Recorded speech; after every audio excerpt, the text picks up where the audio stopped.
केंद्रीय मंत्रिमंडल के मेरे सहयोगी धर्मेंद्र जी, अन्नपूर्णा जी और देश भर के आए मेरे सब शिक्षक साथियों, और आपके माध्यम से एक प्रकार से मैं आज देश के सभी शिक्षकों से भी बात कर रहा हूं।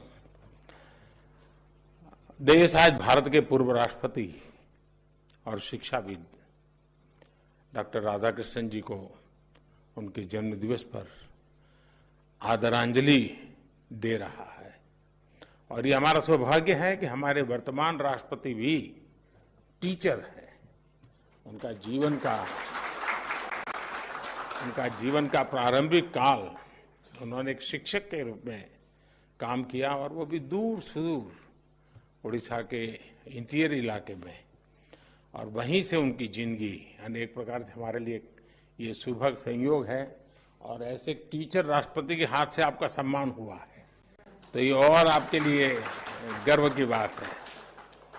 देखिए, आज जब देश आजादी के अमृतकाल के अपने विराट सपनों को साकार करने में जुट चुका है, तब शिक्षा के क्षेत्र में राधाकृष्णन जी के प्रयास हम सभी को प्रेरित करते हैं। इस अवसर पर मैं राष्ट्रीय पुरस्कार प्राप्त आप सभी शिक्षकों को, राज्यों में भी इस प्रकार के पुरस्कार दिए जाते हैं, उन सबको भी मैं बहुत बहुत बधाई देता हूं। साथियों, अभी मेरी अनेक शिक्षकों से बातचीत करने का मौका मिला। सब अलग अलग भाषा बोलने वाले हैं, अलग अलग प्रयोग करने वाले लोग हैं। भाषा को अलग होगी, क्षेत्र अलग होगा, समस्याएं अलग होगी, लेकिन ये भी है कि इनके बीच में आप कितने ही कौन हो, आप सबके बीच में एक समानता है, और वो है आपका कर्म, आपका विद्यार्थियों के प्रति समर्पण। और ये समानता आपके अंदर जो सबसे बड़ी बात होती है, और आपने देखा होगा जो सफल टीचर रहा होगा वो कभी भी बच्चे को ये नहीं कहता है कि चल ये तेरे बस का रोग नहीं है, नहीं कहता है। टीचर की सबसे बड़ी जो स्ट्रेंथ होती है वो पॉजिटिविटी होती है, सकारात्मकता।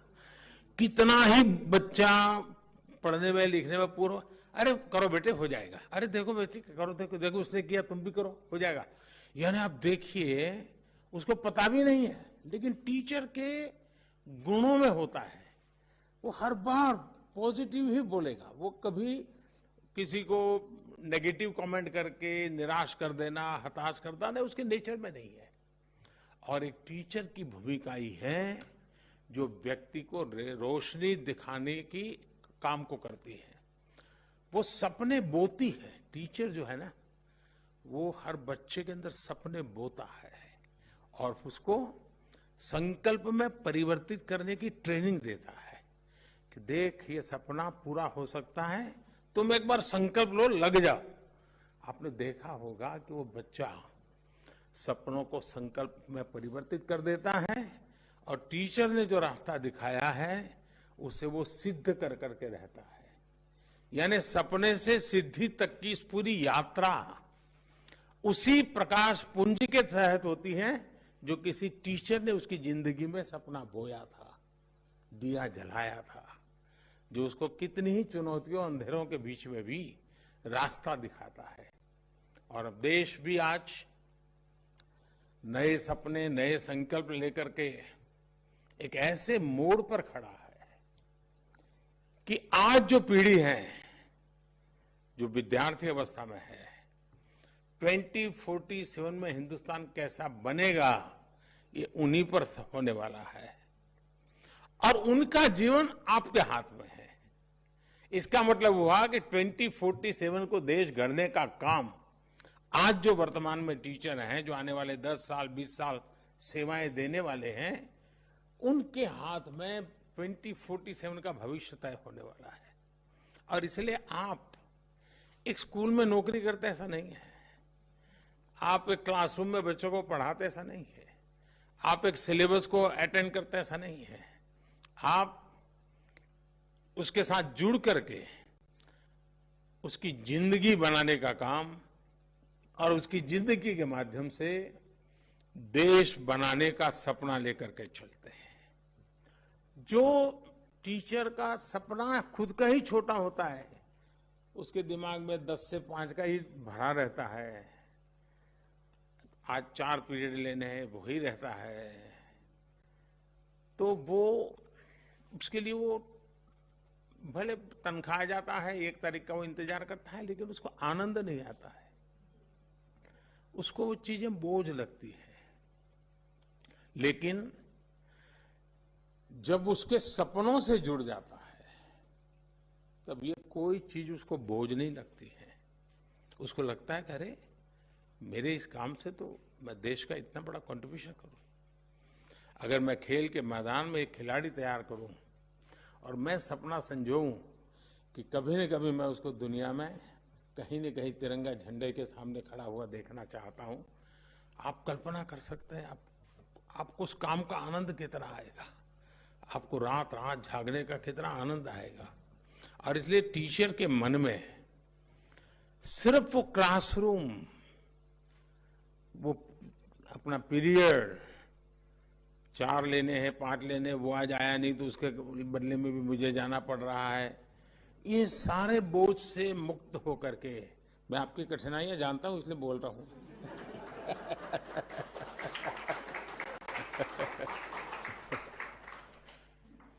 तो उससे बोझ से मुक्त होकर के अगर हम इन बच्चों के साथ उनकी जिंदगी के साथ जुड़ जाते हैं। दूसरा, अल्टीमेटली हमें बच्चे को पढ़ाना तो है ही है, ज्ञान तो देना है, लेकिन हमें उसका जीवन बनाना है। देखिए, आइसोलेशन में और साइलोज में जीवन नहीं बनते हैं। क्लासरूम में वो एक देख लें, स्कूल परिसर में कुछ और देखें, घर परिवेश में कुछ और देखें, तो बच्चा कॉन्फ्लिक्ट और कॉन्ट्रडिक्शन में फंस जाता है। उसको लगता है मां तो ये कह रही थी और टीचर तो ये कह रहे थे और क्लास में बाकी जो लोग थे वो तो ऐसा बोल रहे थे।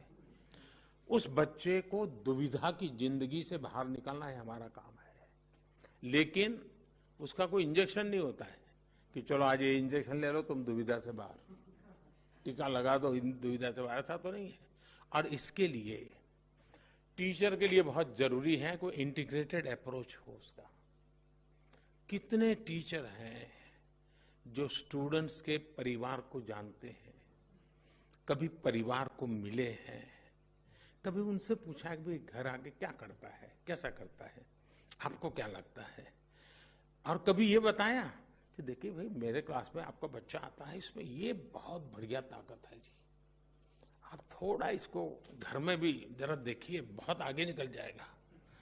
मैं तो हूं ही हूं, टीचर के नाते मैं कोई कमी नहीं रखूं, लेकिन आप थोड़ी मेरी मदद कीजिए। तो उन घर के लोगों के अंदर भी एक सपना बो करके आप आ जाते हैं और वो आपके सहयात्री बन जाते हैं। फिर घर भी अपने आप में एक पाठशाला संस्कार की बन जाती है। जो सपने आप क्लासरूम में बोते हैं, वो सपने उस घर के अंदर फुलवाड़ी बन करके पुलकित होने की शुरुआत कर देते हैं। और इसलिए क्या हमारी कोशिश है क्या? और आपने देखा होगा एक आध स्टूडेंट आपको बड़ा ही परेशान करने वाला दिखता है, ऐसा ही है, समय खराब कर देता है, क्लास में आते ही पहली नजर वहीं जाती है, तो आधा दिमाग वहीं खराब हो जाता है। टीचर, मैं आपके भीतर से बोल रहा हूं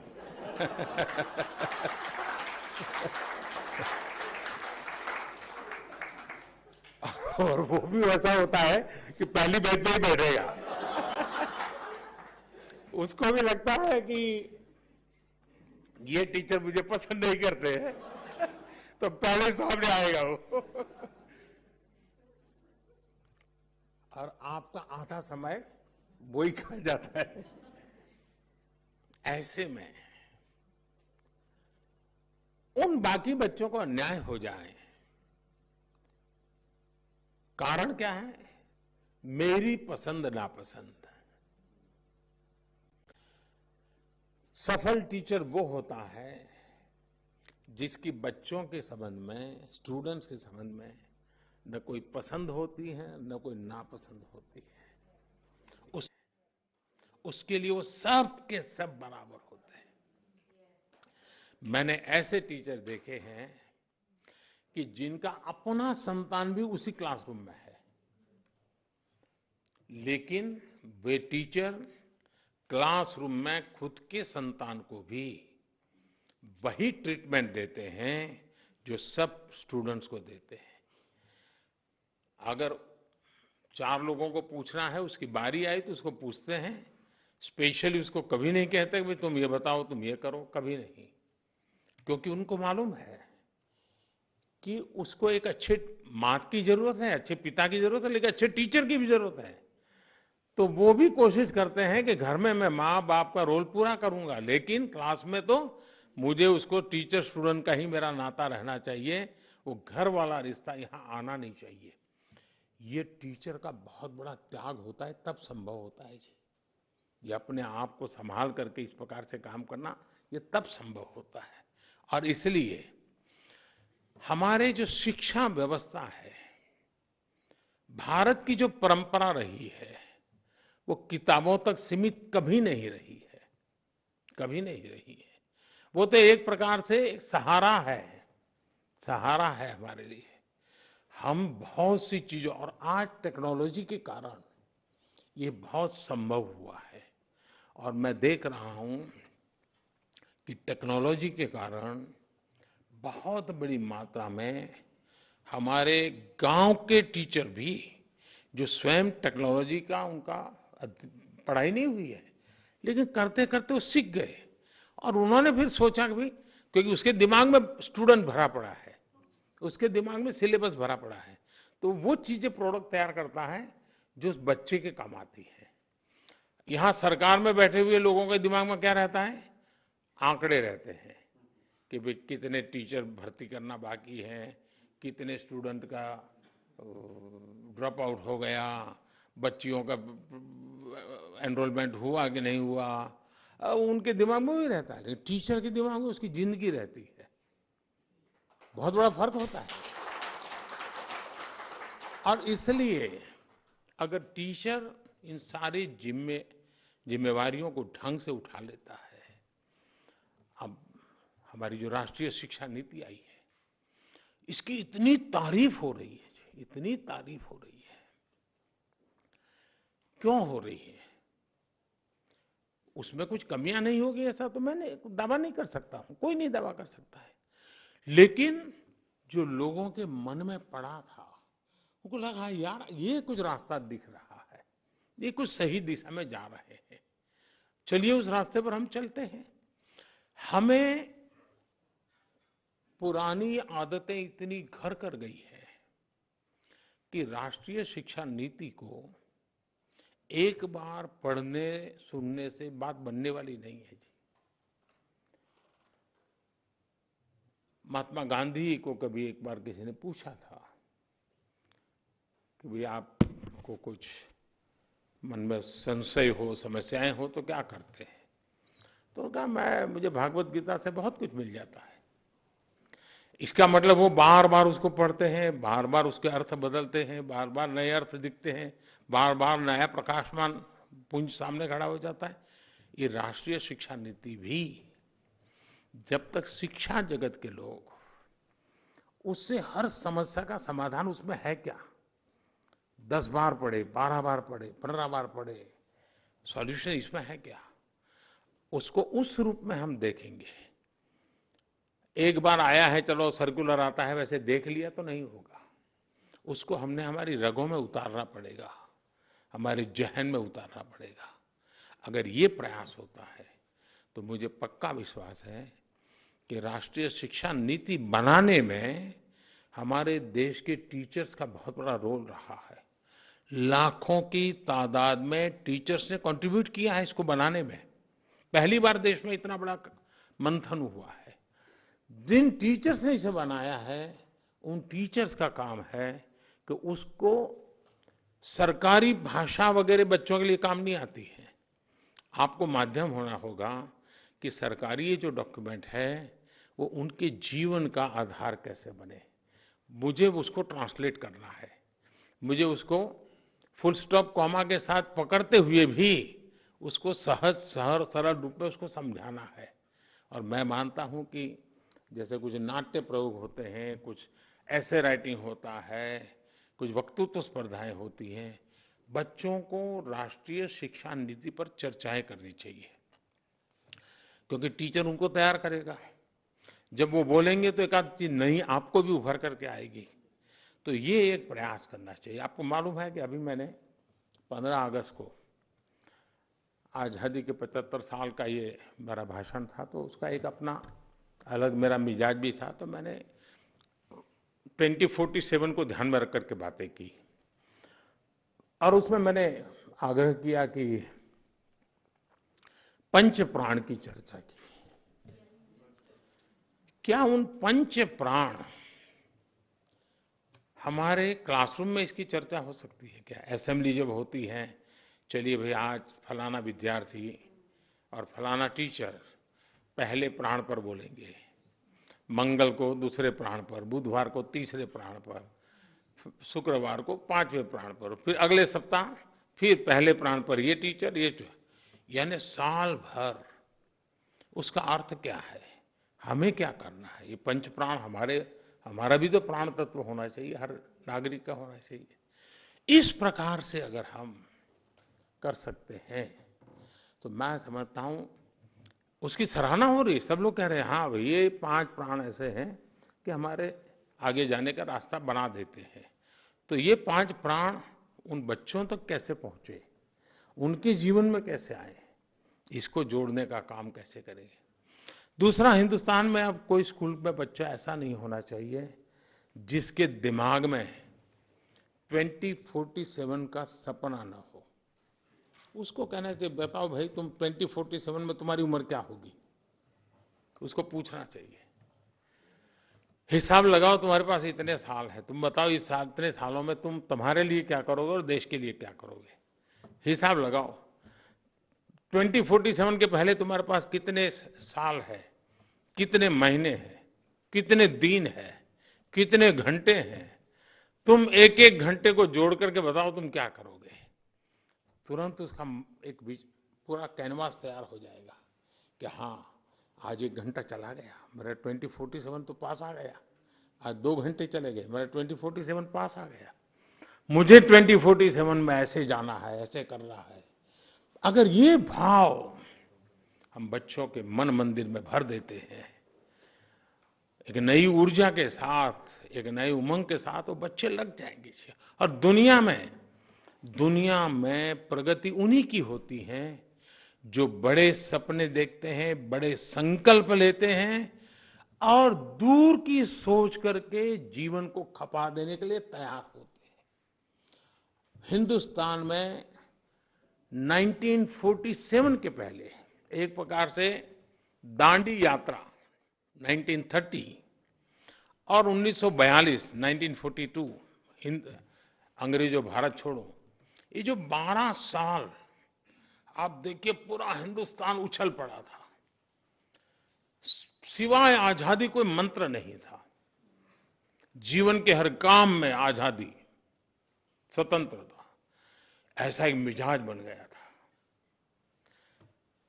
वैसा ही मिजाज, सुराज, राष्ट्र का गौरव, मेरा देश मुझे यहां पर, ये समय है हमें ये पैदा करने का। और मेरा भरोसा हमारे शिक्षक बंधुओं पर ज्यादा है, शिक्षा जगत पर बड़ा ज्यादा है। अगर आप उस प्रयास में जुड़ जाएं, मुझे पक्का विश्वास है हम उन सपनों को पार कर सकते हैं। और आवाज गांव-गांव से उठने वाली है। अब देश रुकना नहीं चाहता है। अब देखिए 2 दिन पहले 250 साल तक जो हम पर राज करके गए थे, 250 साल तक, उनको पीछे छोड़ करके हम दुनिया की इकोनॉमी में आगे निकल गए।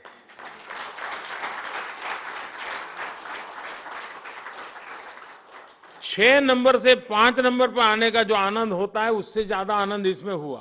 क्यों? 6 से 5 होते तो होता थोड़ा आनंद, लेकिन ये 5 स्पेशल है क्योंकि हमने उनको पीछे छोड़ा है। हमारे दिमाग में वो भाव बढ़ा है, वो तिरंगे वाला 15 अगस्त का।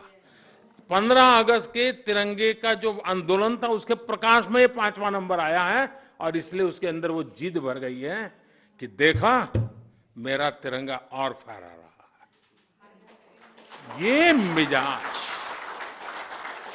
ये मिजाज बहुत आवश्यक है।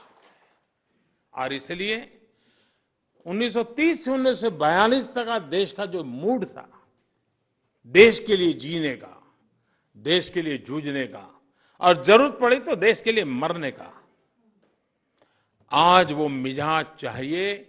मैं मेरे देश को पीछे नहीं रहने दूंगा।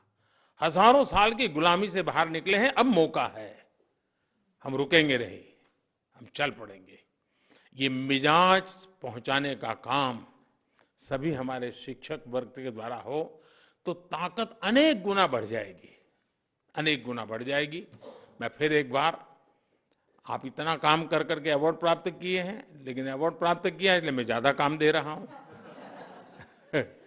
जो काम करता है उसी को काम देने का मन करता है, जो नहीं करता है उसको कौन देता है। और शिक्षक का मेरा भरोसा रहा है कि वो जिम्मा लेता है तो पूरा करता है। तो इसलिए मैं आप लोगों को कहता हूं, मेरी तरफ से बहुत बहुत शुभकामनाएं, बहुत बहुत धन्यवाद।